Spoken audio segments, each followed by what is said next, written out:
Kinompronta raw ni Pangulong Duterte si US Ambassador Sung Kim kung bakit hindi pinigilan ng Amerika ang China nung nakita nitong may itinatayong infrastruktura doon sa mga artificial island sa West Philippine Sea. Gayunman, tiniyak ng Pangulo na mananatiling magkaibigan ang Pilipinas at ang Amerika. Samantala, ipinaliwanag ng Pangulo ang tungkol sa paggamit niya ng breathing apparatus. Live mula sa Calapan City sa Mindoro, may report si Cedric Castillo. Cedric.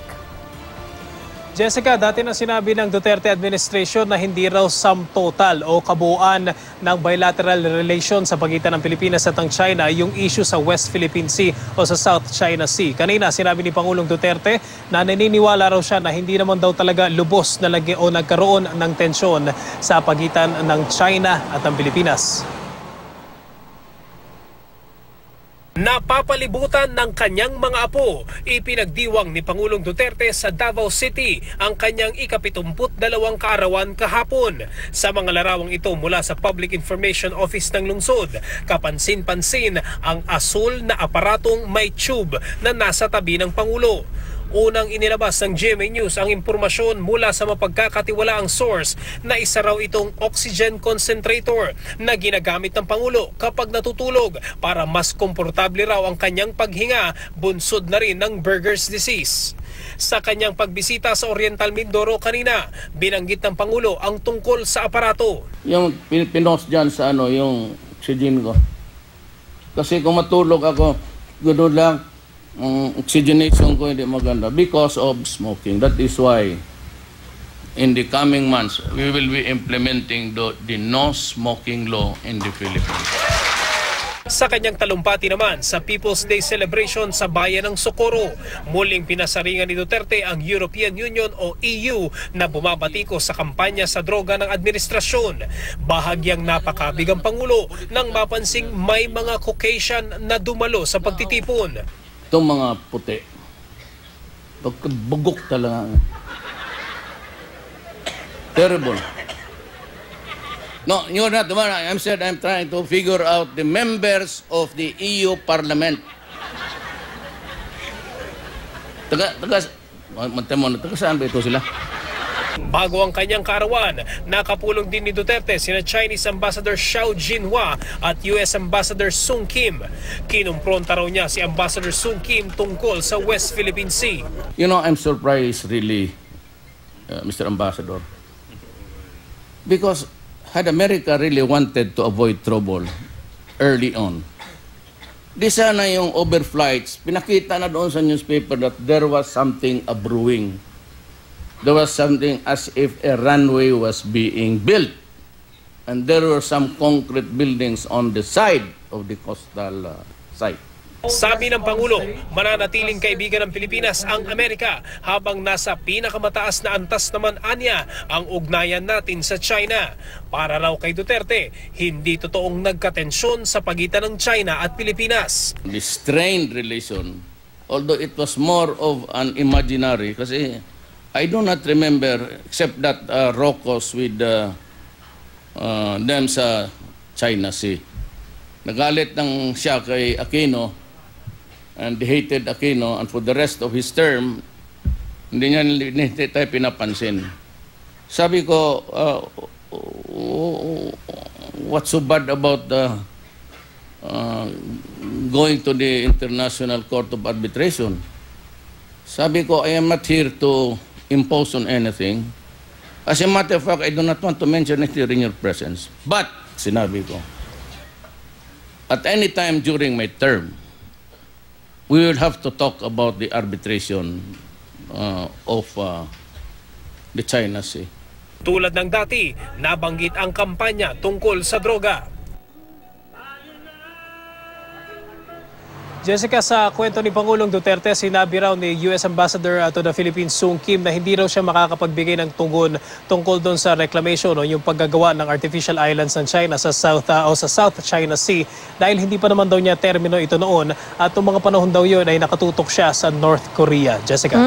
Pero Cedric, sa pagkakatanda ko, natutukan naman by way of pictures na kuha ng satellite, no, na I think galing sa Amerika. Natutukan yung stage by stage na activities ng China sa West Philippine Sea. Nag-umpisa dyan dun sa mga structures lang, hanggang naging concrete yung structures, lumaki, hanggang meron ng mga isla. Parang naaalala ko na parang updated naman tayo sa Pilipinas, and I think even the whole world, no, dito sa naging activities ng China. So hindi rin masasabing walang ginawa ang Amerika, because I think the pictures came from US satellites. Yun, ano kaya ang ibig sabihin ng Pangulo dun sa sana may ginawa ang Amerika? Yes, tama Jessica. Yung sinasabi mo mga pictures nung panahon pa ng previous administration sa Pinoy administration, mula nga doon sa mga panahon na may mga barges pa sila dyan na nagbubuga pa ng sand. At tapos hanggang sa dumating yung panahon na meron na siyang mga strips, meron na mga runways. Hanggang sa dito nga recently sinasabi nila meron na daw di umano ng mga military installations. Ang sinasabi nga ng Pangulo kanina, and nung sa meeting niya with the US Ambassador Sung Kim, that was the first time na actually kinonfront niya ang US about it. Pero dati na niya sinasabi yan. Ang sinasabi niya is bakit naobserbahan na, nakita na nga na ilang taon na naman na yung proseso niyan, pagkakaroon ng reclaimed mga islands yan. Pero hindi naman kumilos yung US according to President Duterte. Hindi gumawa ng paraan ng US para pigilan yan. Kasi ang Jessica, kung mababasa natin ngayon, ang reaction ng Duterte administration is bakit parang yung Pilipinas yung pinipressure ngayon na mag-react dyan sa militarization di umano o yung mga activities na yan ng China. Whereas, hindi lang naman Pilipinas yung claimant dyan sa region na yan. Again, ang sinasabi ni Pangulong Duterte, ano pa nga bang pwede natin gawin ngayon? Hindi naman daw siya pwedeng makipaggera. Yung ruling naman ng International Tribunal ay nandyan. Pwede niyang gamitin yan someday. Pero at the moment, ay kumbaga win-win situation daw para sa Duterte administration, para doon sa bansa, gawin muna natin kung ano yung mga magiging benefits ng economic ties na binubuhay sa pagitan ng Pilipinas at ng China, Jessica. Pero I think the President needs to clarify, no, kung ano yung expectation niyang ginawa ng Amerika. Kasi dito sa West Philippine Sea, kumbaga walang personalidad ang Amerika. That's why I think ang Amerika, ang ginawa nito, in-inform ang Pilipinas dahil tayo at siguro yung ibang bansa sa Southeast Asia ang may personalidad na sumausaw dito sa isyung ito, kumbaga. I think the President needs to clarify. Ano ba yun? Was he expecting na ang Amerika should have taken a more strong stance against China?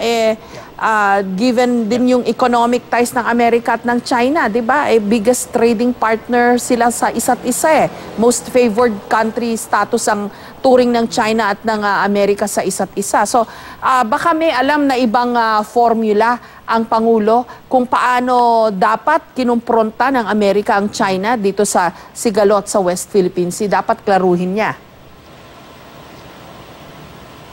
Tama yan, Jessica. Unfortunately, hindi tayo nagkaroon ng pagkakataon kanina for additional questions sa Pangulo. Pero ang masasabi natin dyan, Jessica, mukhang yung konteksto ni Pangulong Duterte sa pagsasabi niya o sa pagbibigay niya ng challenge o sa hamon sa US na kayo nga, bakit hindi niyo nagawa ng paraan noon? I think ang konteksto dyan ng Pangulo is yung pressure doon sa Pilipinas na walang, kumbaga hindi ini-insist na yung sinasabi na parang ibinibigay na lang daw ng Pilipinas ang mga territories o yung sovereign right natin, sinusuko na lamang dyan sa mga territory yan sa China.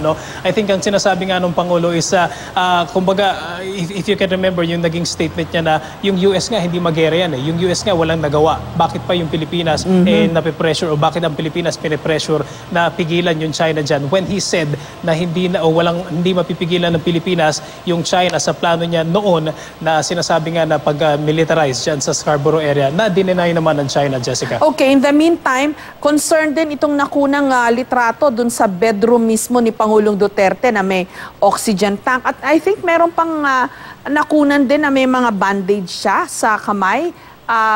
Given all of this speculations about his health. Kasi ang alam ko, pagka kailangan ng taong natutulog ng oxygen, snip up niya yata yung kondisyon na yun para hindi yung breathing niya ay unhampered. Sinabi ba to ng Pangulo, Cedric? Okay, yung sa bandages, Jessica, personally, hindi ko pa nakikita yung mga pictures niyan. And dun sa bandage naman, wala rin naman sinabi si Pangulong Duterte tungkol dun sa mga bandage. Pero yes, nabanggit mo yung sleep apnea, no? I remember nung isang gabi, kanya-kanya tayong palitan ng haka-haka, yung ating mga kasamahan dyan sa newsroom. Kasama natin si Joseph Morong was able to get the side of Secretary Obial at sinasabi niya, yung machine daw yan ay CPAP. O parang nga dun sa may mga sleep apnea, yung kinakapos ng paghinga kapag natutulog, which is normal daw. O kumbaga, hindi naman sa normal, pero maraming mga ganong cases, especially pagka may mga advanced o yung mga edad na, no, Jessica. Pero mukhang doon sa mga sources na nakakausap natin ay wala naman daw indikasyon ng serious illness kapag gumagamit ng ganitong aparato. At sabi nga nung unang sinabi ng source natin ay para daw to doon sa ma-relax yung breathing ng Pangulo kapag siya ay natutulog, Jessica. Maraming salamat sa iyo, Cedric Castillo.